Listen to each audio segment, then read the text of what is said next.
आज हम लोग चैप्टर पढ़ेंगे अफवाह। अफवाह का मतलब क्या होता है? अफवाह का मतलब क्या होता है जी? अफवाह का मतलब क्या होता है? अफवाह नदी तंत्र का नाम सुना? नदी का नाम सुना है?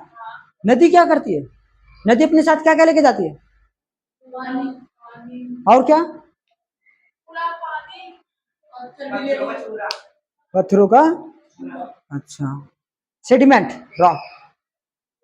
यानी नदी अपने साथ तमाम प्रकार के गाद लेकर के जाती है, साथ में पानी लेके जाती है, साथ में खबर भी लेके जाती है। आपने पढ़ा होगा क्या? इसमें हिंदी वाले चैप्टर में नदियां और पहाड़ अपने साथ हर क्या क्या लेके जाती हैं? नदियां और पहाड़ अपने साथ तमाम खबरों को लेकर के जाती हैं। नदियां और पहाड़ हमें अलग अलग प्रकार के खबर बांटते हैं, अलग अलग प्रकार के हमें खबर बांटते हैं। और ये अफवाह तंत्र इसलिए पढ़ना जरूरी होता क्योंकि आपको पता हो कि हमारे पानी का स्रोत कहाँ से है, पानी का महत्वपूर्ण हिस्सा कहाँ पर है, पानी का हिस्सा किस क्षेत्र में है, और इस पानी का महत्वपूर्ण किस प्रकार हमारे लिए महत्वपूर्ण। उधर बैठ जाओ, हाँ बैठो। पानी हमारे जीवन के लिए बहुत महत्वपूर्ण है। पानी जब हमारे जीवन के लिए महत्वपूर्ण है तो उसके बारे में जानना जरूरी है कि ये पानी का बहुत बड़ा हिस्सा जो पीने का है वो हमें नदियों से प्राप्त होता। तो नदियों से प्राप्त होता तो वो आती कहाँ से है? इतना लंबा, इतना इतना बड़ा नदी का पानी का स्रोत आता कहाँ से? पहाड़ों से, बीच से निकली हुई झरने से ये नदियां बहती चली आती हैं समतल मैदानों में। नदियां बहती चली आती हैं समतल मैदानों में, जो गला सुखाती हैं समतल मैदानों के लोगों की। अर्थात सबकी कीमती किसके लिए बन जाती हैं? जो समतल मैदान पर होते हैं लोग, उनके लिए कीमती हो जाती हैं। पहाड़ों से निकल करके आई नदियां, अगर वो नदियां किसानों के लिए, खेतियों के लिए, खेतों के लिए हमारे महत्वपूर्ण हो जाती हैं नदियां। लेकिन यहाँ चर्चा हम फिर भी करेंगे अफवाह के बारे में। अफवाह यहाँ पे दो शब्द मिलकर बनता है, अपदनवाह। पानी का बहाव क्षेत्र जहां पर चर्चा की जाए, पानी के बहाव का क्षेत्र हो उसे अपवाह कहोगे। लेकिन अपवाह किस बहाव क्षेत्र का? पानी के बहाव क्षेत्र हो सकता है झरना भी हो जाए, पानी के बहाव क्षेत्र हो सकता है आपके जो नाला जा रहा है वहां का भी हो जाए, पानी के बहाव क्षेत्र आपके नाली से भी हो सकता है। लेकिन यहाँ पर भारत की नदियों का अपवाह क्षेत्र पढ़ेंगे। भारत की नदियों का अपवाह क्षेत्र का मतलब है कि यहाँ पर भारत में अपवाह तंत्र क्या है, भारत में अपवाह तंत्र कितने प्रकार के हुआ, भारत में अपवाह तंत्र कहाँ से विकसित होता है, और अपवाह तंत्र है कौन कौन मुख्य रूप से, उनके बारे में चर्चा करेंगे। तो भारत में अपवाह तंत्र दो प्रकार के हैं। कौन कौन? एक प्रायद्वीपीय भारत की अपवाह तंत्र और एक हिमालय क्षेत्र के अपवाह तंत्र। जैसे पूरा भारत है, पूरे भारत में जो भी अपवाह तंत्र आपका है वो अपवाह तंत्र आपके पूरे भारत के हिस्से से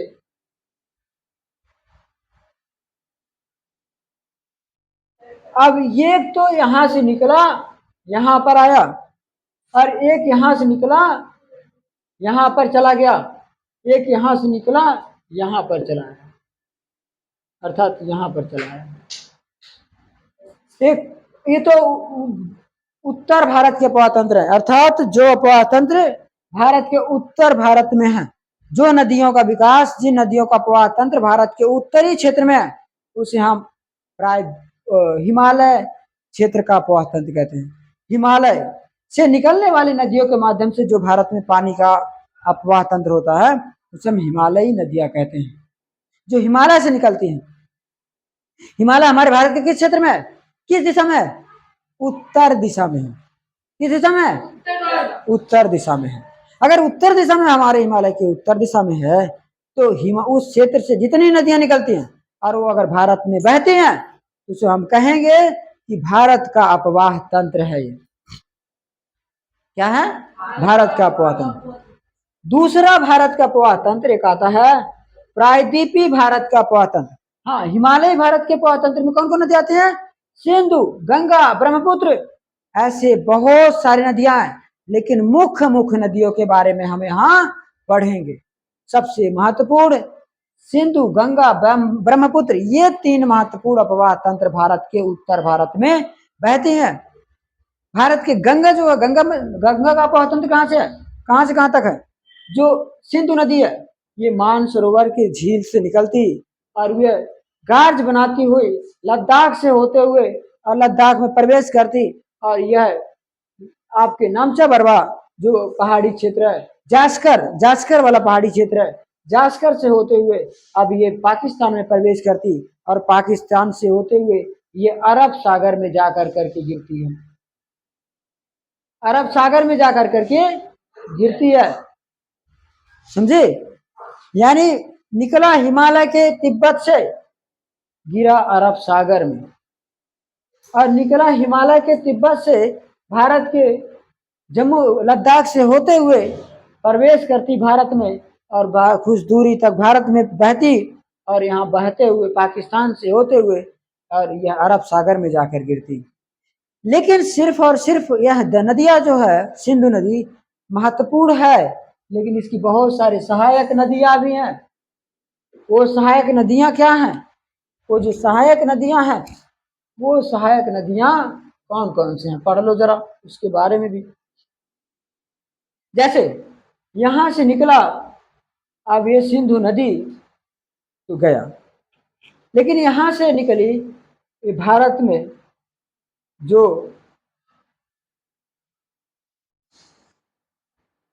अब ये पंच नदियां, 1 2 3 4 5, ये पंच नदियां, इसे हम पंच नद कहते हैं। पंच नद क्यों कहते हैं? ये मुख्य नदी तो सिंधु नदी है,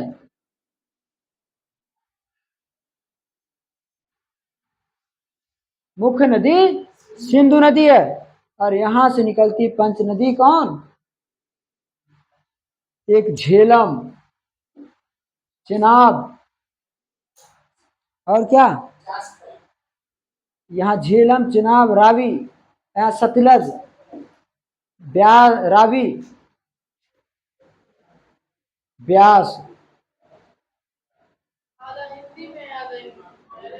तो सतलज, बस झेलम, चिनाब, सतलज, रावी, ब्यास, ये 5 नदियां हमारे देश से होते हुए सिंधु नदी के यहाँ पर पाकिस्तान में जाकर करके मिलती हैं।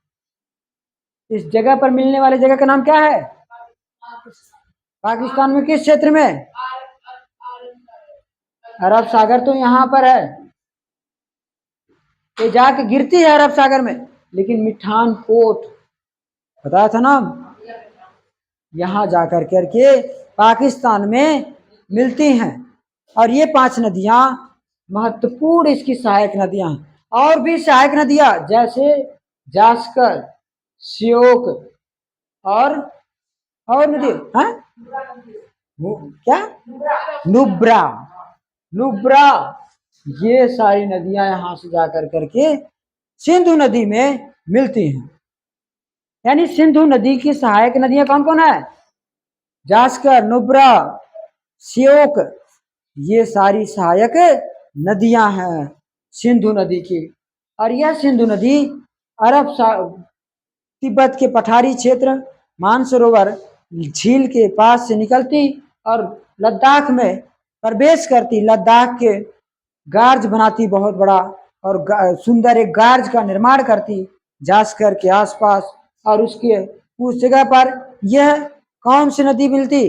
जास्कर, श्योक, नुब्रा जैसे नदियां आकर करके सिंधु नदी में मिलती, और इसके बाद इसके पाकिस्तान में प्रवेश करती। पाकिस्तान की सबसे लंबी नदी के रूप में जानी जाती, और पाकिस्तान की जीवन रेखा भी कही जाती, क्योंकि पाकिस्तान में इस नदी के सहारे से पाकिस्तान का जीवन बहुत महत्वपूर्ण हो जाता है। दूसरा, जास्कर जैसे झेलम, चिनाब, सतलज, रावी, ब्यास, ये झेलम चिनाब सतलज रावी ब्यास, ये 5 नदियां, जैसे ब्यास है सिर्फ और सिर्फ भारत में बहती, रावी है और भारत में थोड़ी ही दूर पाकिस्तान में बहती, सतलज चिनाब झेलम, ये नदियां आपस में मिल कर करके जाके लास्ट में किससे मिल जाती हैं? मिठानकोट के पाकिस्तान में मिल जाती हैं और पाकिस्तान में मिल कर करके पुनः यह अरब सागर में जा करके गिरती है। ओके, ये आपका रहा सिंधु नदी अपवाह क्षेत्र। सिंधु नदी का अपवाह क्षेत्र कहाँ से किस किस देश में? भारत और पाकिस्तान को मिलाकर करके 2 देशों से इसका अपवाह क्षेत्र का निर्माण करता है। और इसकी लंबाई, जो फैक्चुअल चीजें, जैसे इसकी लंबाई कितनी है और इसकी लंबाई कितनी है और इसके बारे में जो डिटेल है, जब लिखवाया जाएगा तो आपको लिखवाते समय जो फैक्ट वाले कॉन्सेप्ट है उसमें वो इंक्लूड कर दिया जाएगा। दूसरा, गंगा नदी। गंगा नदी आपके हिमालय क्षेत्र से निकलने वाली भारत के अपवाह क्षेत्र है गंगा नदी। यह गंगा नदी आपका ऐसे इसका विस्तार है, इसका विस्तार इस तरीके से। ये गंगा नदी निकलती कहाँ से निकलती जी? भागीरथी गंगोत्री तो बाद में मिलकर करके भागीरथ फिर गंगा कहलाती, लेकिन निकलती कहाँ से? हाँ, गंगा निकलती गंगोत्री से। कहाँ से निकलती? गौमुख जिसे कहा जाता। और ये गौमुख गंगोत्री से निकलती और ये आगे जाकर करके भागीरथी नदी भी इससे आकर के मिल जाती है। जब दोनों आपस में मिल जाती है तो इसे हम फिर गंगा नाम दे देते हैं। क्या नाम देते हैं? गंगा नाम दे देते हैं। और उत्तराखंड के जो प्रयाग हैं, जैसे देवप्रयाग, विष्णु प्रयाग, ये प्रयाग से जो नदियां बहती आकर करके गंगा में भी मिल जाती यहाँ से। और ये गंगा में मिलने के बाद अब उत्तराखंड में प्रवेश करती और बिहार, उत्तर प्रदेश, बिहार और कहाँ से? पश्चिम बंगाल से होते हुए ये बंगाल के खाड़ी में जाकर कर करके सबसे बड़े दुनिया का सुंदरबन डेल्टा का निर्माण करती है। सुंदरबन डेल्टा का निर्माण करती है। और इसकी बहुत बड़ी बड़ी सहायक नदियों में कौन आती? इसके समानांतर बहती चली आती। इलाहाबाद में जाकर करके कौन मिलती? गंगा का सहायक नदी सबसे बड़ी यमुना मिलती। ये यमुना कहाँ मिलती है? हाँ, इलाहाबाद में मिलती है। ये गंगा नदी कहाँ मिलती? इलाहाबाद में मिलती है। इलाहाबाद, इसे हम प्रयागराज आज के समय में जानते हैं। प्रयागराज के नाम से इसे हम आज जानते हैं क्योंकि इसका नाम बदल दिया गया है। इलाहाबाद में मिलती गंगा यमुना से, यमुना मिलती गंगा से। और अभी किस हाथ से मिलती? दाएं हाथ की तरफ से मिलती, दाहिने तरफ से मिलती। इसकी और सहायक नदियां कौन कौन सी हैं? सोन नदी और कौन कौन?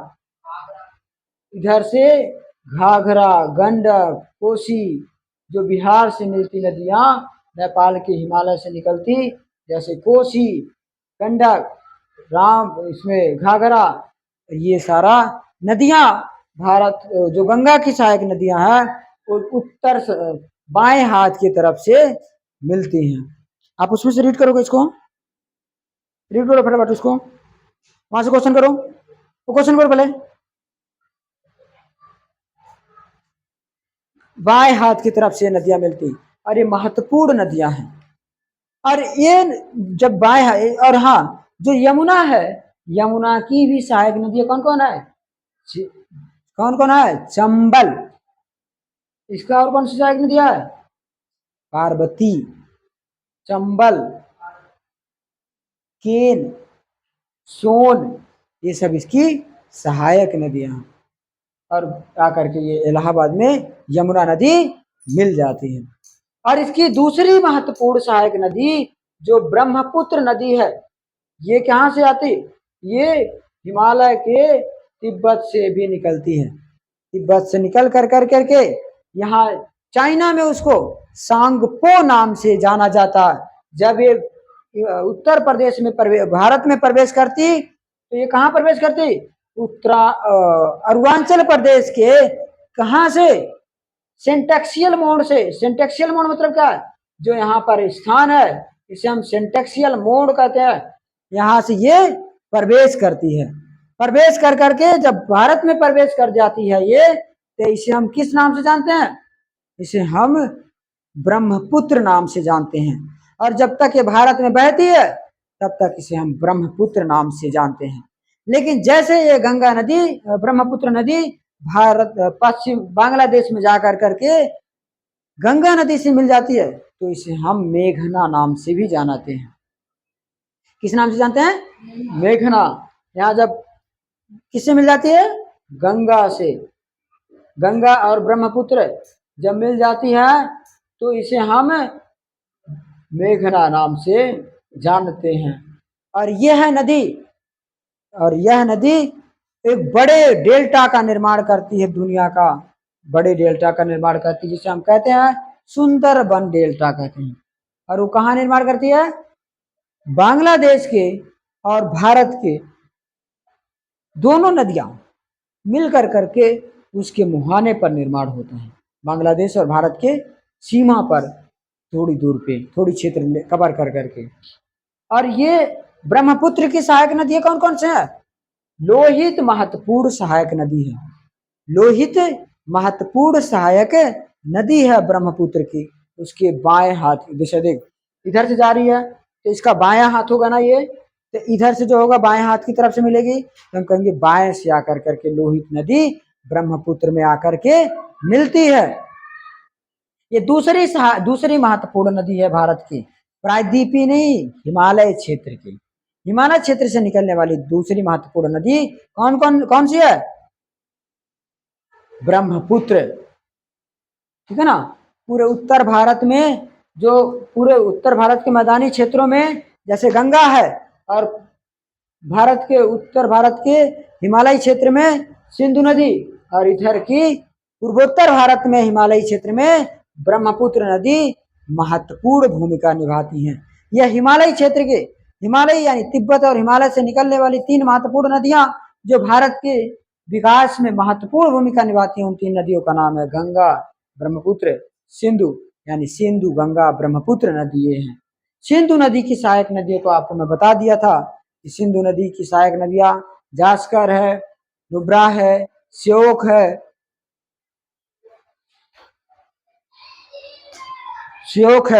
आपकी। इस तरीके से आपका दूसरी और नदियां जो कि सतलज, झेलम, चेनाब, सतलज, ब्यास, रावी, ये आपके सिंधु नदी की सहायक नदियां थी। दूसरी और कौन सी नदियां? इसी प्रकार गंगा की सहायक नदियां जैसे यमुना, सोन, कोसी, रामगंगा, गंडक, घाघरा, ये सारी गंगा की सहायक नदियां हैं। और यह नदियां हमारे मैदानी क्षेत्रों के लिए महत्वपूर्ण होती हैं। इसके बाद ये तीनों नदियों के बाद प्रायद्वीपीय नदियां हो गए, हिमालयी क्षेत्र की नदियां के बाद आपका आता है प्रायद्वीपीय भारत की नदियां। प्रायद्वीपीय भारत की नदियां का मतलब क्या है? जो प्रायद्वीपीय क्षेत्र से नदियां निकलती हैं उसे हम प्रायद्वीपीय भारत की नदियां कहते हैं। क्या कहते हैं? प्रायद्वीपीय भारत की नदियां।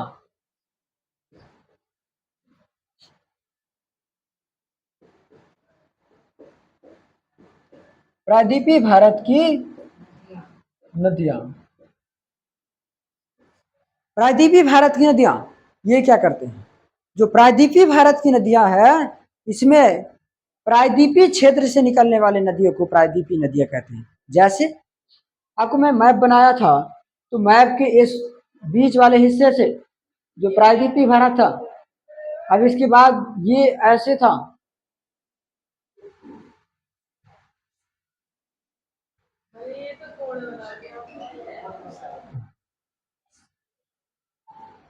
तो ये प्रायद्वीपीय भारत का मतलब जो भारत के प्रायद्वीपीय क्षेत्र की नदियां हैं, इसे हम प्रायद्वीपीय कहते हैं ना, जो मतलब कि पठार वाला इलाका है, और दूसरा दक्षिण भारत का इलाका है।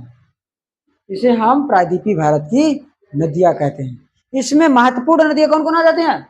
नर्मदा, तापी, कृष्णा, गोदावरी, महानदी। ऐसी बहुत सारी नदियां आ जाती हैं जो प्रायद्वीपीय भारत से निकलती हैं। इसमें सबसे पहले हम देखेंगे नर्मदा। हाँ, वो भी कहेगा कि वह नदियां जो मध्य प्रदेश के कौन से पर्वत से? अमरकंटक के अमरकंटक के पहाड़ी क्षेत्र से निकलती है। और यहाँ महाराष्ट्र से कौन से क्षेत्र से? महाराष्ट्र के कौन से क्षेत्र से? महाबलेश्वर। और कौन सा ये पहाड़ है? महाबलेश्वर की पहाड़ी क्षेत्र से। इस क्षेत्र से निकलती और ये बंगाल के खाड़ी में जाकर करके गिर जाती हैं। और ये नर्मदा नदी और तापी नदी किस क्षेत्र से निकलती? अमरकंटक से निकलती और गार्ज बना कर करके अरब सागर में जाकर करके गिर जाती है। यानी दो नदियां महत्वपूर्ण है जो अपने पूर्व दिशा में न बह कर करके पश्चिम की तरफ बहती हैं। पश्चिम में उनका मुहाना है। वो नदियां गार्ज बनाती हुई, दर्रा बनाती हुई पश्चिम के अरब सागर में जाकर करके गिरती हैं। वो नदियां कौन है? नर्मदा। नर्मदा नदी कौन क्या करती है? नर्मदा नदी कहां से निकलती? नर्मदा नदी मध्य प्रदेश की अमरकंटक पहाड़ियों से निकल कर करके नर्मदा नदी और नर्मदा नदी अमरकंटक के पहाड़ियों से निकल कर करके और यह गुजरात और मध्य प्रदेश और महाराष्ट्र के क्षेत्रों से बहते हुए कहाँ जाके गिरती है? अरब सागर में गिरती है। और यह बहना चाहिए पूरब साइड में बहती है पश्चिम, क्योंकि वह गार्ज बहुत बड़े दर्रे के सहारे बहती चली जाती है। उस दर्रे के सहारे जाने के कारण उसे रास्ता बनाने की जरूरत नहीं पड़ती। वो गार्ज का निर्माण था पहले से, उसके सहारे से वह बहती चली जाती है। और इसी तरीके से दूसरी एक नदी जो तापी नदी है, तापी नदी भी अब बहना चाहिए पूरब साइड में बहती है, वो पश्चिम साइड में उल्टी गंगा बहती है। यह नर्मदा नदी अरब सागर में जाकर करके गिरती है। क्यों? क्योंकि यह नदी जब बहती है तो बड़े गहरे गार्ज का निर्माण करती है, इसलिए यह जाकर करके अरब सागर में गिर जाती है। कहाँ गिरती है? अरब सागर में गिर जाती है। दूसरा इसमें आता है आपका कृष्णा नदी। जो कृष्णा नदी आती है यह कृष्णा, अरे कृष्णा हम लोग कहते हैं लेकिन होता कृष्णा है। तो ये नदी निकलती कहाँ से है? कृष्णा नदी। हाँ भाई, भाई साहब बताओ कहाँ से निकलती है? महाबलेश्वर से निकलती। और ये बहती कहाँ जाती गिरती? ये जाती कहाँ गिरती? बंगाल की खाड़ी में जाकर करके गिरती है। यह महाबलेश्वर से निकलती